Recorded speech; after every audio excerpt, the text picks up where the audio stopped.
Oh, hi there. Wanted to make a hockey video. I was gonna talk about Alexander Edler, and the player I was going to compare him to was Erik Karlsson. But now with trade speculation, I haven't watched any of the videos about it, but I figure now wouldn't be that great a time to start comparing them, just for reasons. So anyway, I want to talk about a completely different subject in regards to the NHL and hockey and the Vancouver Canucks.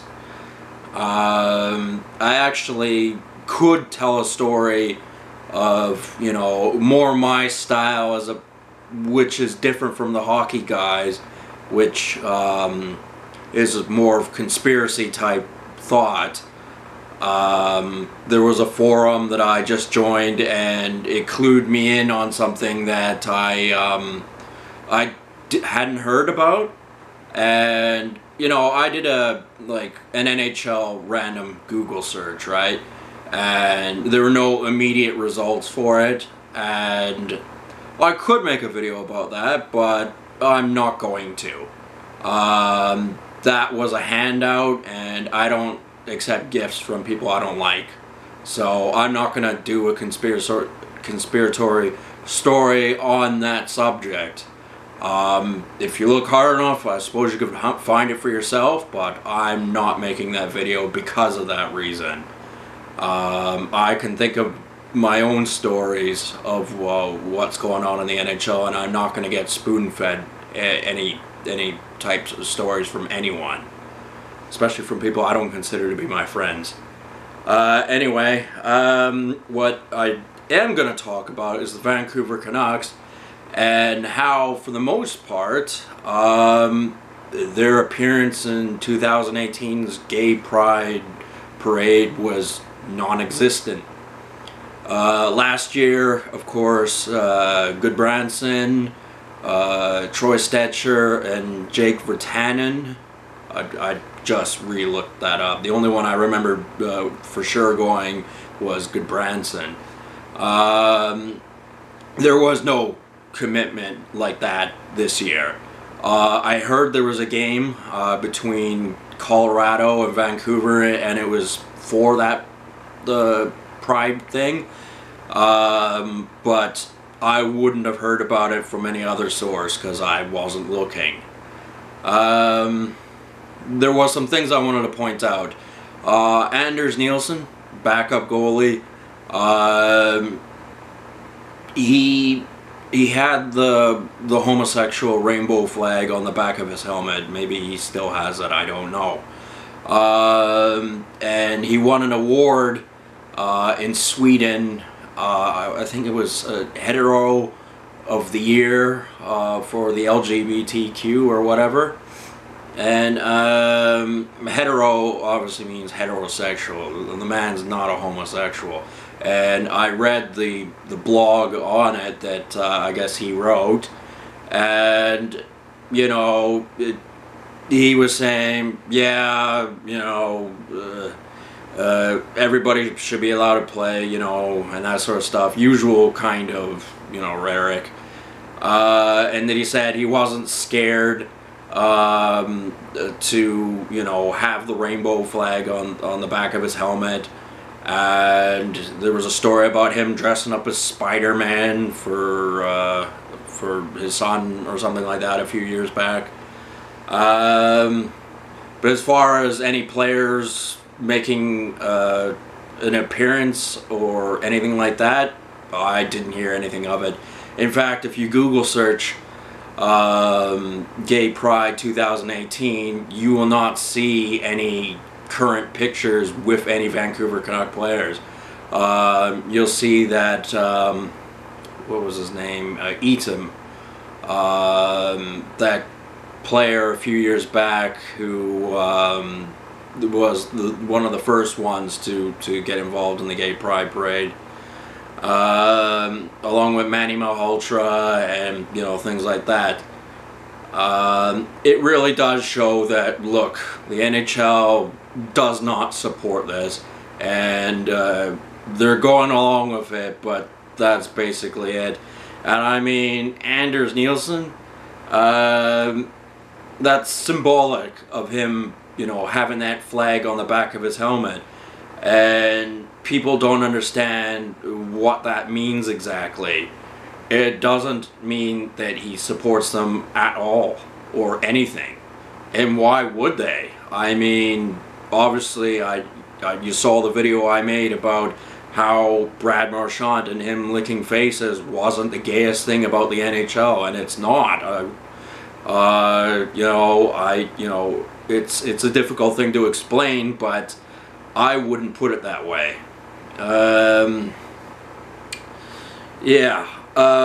The thing about the gay pride and what gives it a lot of momentum is not actually the homosexuals that are there.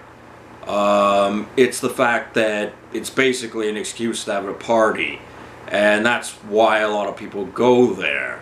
I mean, don't get me wrong, of course there's a lot of homosexuals there. I didn't go anywhere near there this year.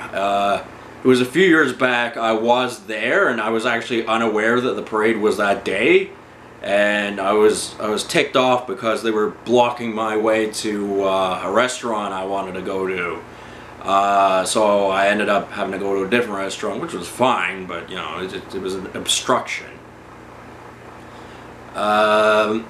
Anyway, getting back to the symbolism of Anders Nielsen having the homosexual flag on the back of his helmet. In this day and age with computers and things like that, you can't stop people from drawing that sort of stuff. Particularly women, homosexuals, guys who just like being pricks, people who like making up stories. Just essentially, it's really a dirty tactic. It's not the worst thing, of course, and you know, throughout the years it has been mostly men who have drawn caricatures and things like that for probably 1,000 years. So with that in consideration, it's just like, yeah, whatever. But basically that's him saying, I don't have any control, I don't see it because it's behind me. It's voices that I don't hear because it's talk behind my back. That's what it says. That's how I interpret it when I saw that, and it shows, because the Vancouver Canucks did not participate particularly much in this gay pride. There was some contest about Henrik Sedin winning a jersey from him that was signed with a homosexual rainbow on it, and I think there's a reason for that, and that is him being a Swede and some of the other things he does, and you know how I feel about that. Don't like it. I mean, I'm sure he's a nice enough guy, but, I don't have the same worldview as he's got. Anyway, getting back to the other point I was going to make is that it's mostly women and, homosexual men and heterosexual men that go to gay pride, and they go there to party, okay? And the guys go, oh, well, whatever, I'm here with my girlfriend, it gets her in the mood. So I'm gonna get action if I go do this. And there is supposedly, like, there's no commitment to do anything gay as far as I know. Although some people go so far as to dress up in disgusting outfits and things like that. And some people go there to see what's going on. I would not do that. And the thing is, there are women who will use this as a tool, a manipulative tool, and a tool as power, because that is a real reality with women these days. I'm not an authoritarian. I don't genuinely tell people what to do, but there are some things I would put my foot down on. And when it comes to the gay pride thing, I will never party there. people go, well, we have more worldly knowledge than this involuntary celibate. We'll easily be able to persuade them. Perhaps if you weren't a complete retard, you could, but I think you are a bunch of complete retards, so I don't think you'll be able to. And women like to think that, they can say something and then, make like a little bit of a, say, they'll go, alright, well, if the boyfriend doesn't go with the girlfriend there, she'll just pick up another guy while she's there. It'd be easy enough for her to do, because the thing is, in Vancouver in particular, the ugliest women can still get guys. That's a fact. I don't think it's a proportionate amount of females compared to males. I think it's just there's social reasons why, such as the involuntary celibacy program, that cause problems, and there are guys running around who get more action than they deserve just because of chance and things like that. Anyway, that dirty little threat that a woman could make, should one day I'm allowed to score chicks, which will be one day, isn't gonna work on me. Like, I am a guy who, I could commit, to, a non-serious relationship, and, it's strictly between me and her. Depending on the circumstances, I'll have to, play it by ear. But if I start hearing threats like that, like, oh, well, if you don't go to the gay pride thing, then she's going to go pick up another guy or whatever, and, essentially that would make me a cuckold. She may or may not be telling the truth, but if she has friends, and in my situation, it definitely would mean that. The thing is, like Anders Nielsen, I am not scared of these people. They're not intellectually superior to me. I just don't trust them. That's the thing.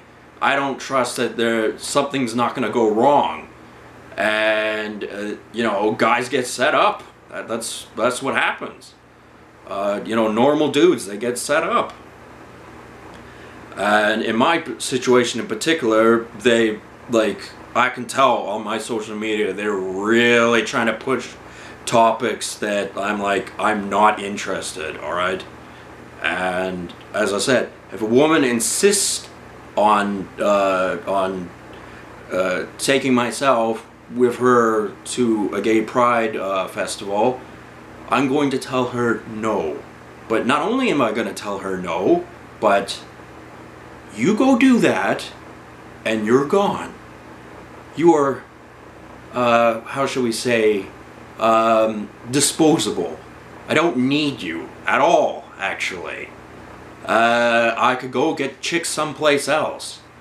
And like I said, I'm not an authoritarian guy. I don't genuinely say, don't do this or that, although they're going to say that a lot to me on certain things, but I genuinely try not to do that because I don't think it's fair.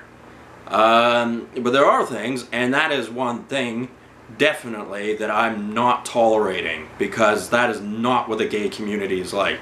This, let's paint everything nice colors bullshit. It's just like South America when they do that. It's to cover up a rat's nest. And the gay community is not something to be proud of. Particularly in Vancouver. It's not. And you know what? Unfortunately as it is for me, because of my position and my social influence, a lot of people do not like what I have to say.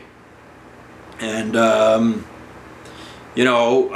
these are things I have to be cognizant of. And, I don't, that's not my deal. And, that's an example. Like, should I have a chick and she is really into the gay pride stuff? She's got blue hair or anything like that? Gone. I don't want to even know about you. I don't care about your story. I don't care about you. And that is cold. But there's a lot of women that like me. So, you know, that's not the story I'm going to hear from people. They're going to go, oh, nobody likes you. You're not important, blah, blah, blah. Shut up. Get the fuck out of here. I mean, someone's got to put a stop to this bullshit. And, you know, it's just, like, I don't want to be bossy, I don't want to be mean about it, but I can't put up with that. Not after the way I've been treated personally.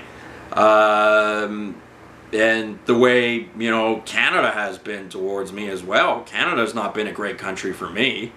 Everything I own, and I do have possessions, I've had to earn myself. Canada didn't do anything for me. So, yeah, I don't support their causes. I don't like Justin Trudeau. And, yeah, let's move on to the next chapter instead of, you know, making this chapter longer and worse. Because that's also the other thing is, it starts off as, you know, small potatoes. Oh, there's only one gay friend that she has. And then they start coming around more often, and then it starts turning into a different story, and that's because there are other women that she won't admit to that are jealous, and it's like soap opera, like, get the fuck out of here, I'm a hockey fan. And it's very hard to be a Canucks fan when that kind of stuff is going on. I would not dare wear a Canucks jersey down there on that day if I, you know, was unobservant and I happened to go down there during a day when the Pride Parade was. This jersey, in case you want to know, white stitching, and it is Brock Besser. You know, we only know what we're told, basically. Well, we get to see an interview here and there and watch Brock Besser play hockey.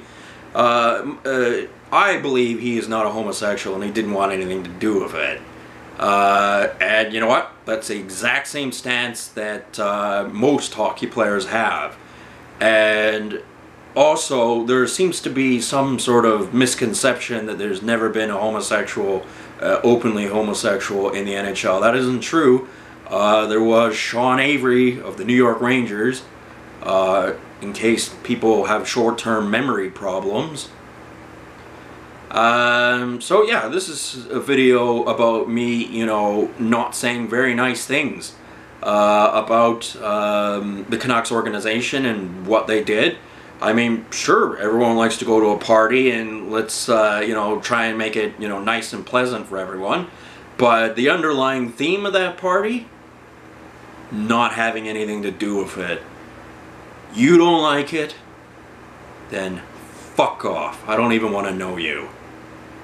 Alright, that wasn't a polite video, but it needed to be said because I do have followers, despite what anyone will say, and they got opinions, and I don't like their opinions. Just like they don't like my opinion, and you know, both my feet are firmly planted in the ground on this one, and I am not putting up with it, especially in the earlier years of you know, developing a social circle. I am not putting up with any of it. I've had to go through too much garbage already. There's just no way I'm putting up with it. And it's not what people want to hear, but it's what they're going to hear. And I don't want to get adamant about it, but that's the way it is. I don't think about it in my day-to-day life, but a lot of people do. And they also think about me in their day-to-day life. And, you know, there's obviously a problem here. So they go on the list of, I'm not even going to acknowledge you. You don't exist as far as I care. or concerned. So, yeah, not a nice thing to say, but needed to be said. Anyway, talk to you guys later. Have a good one.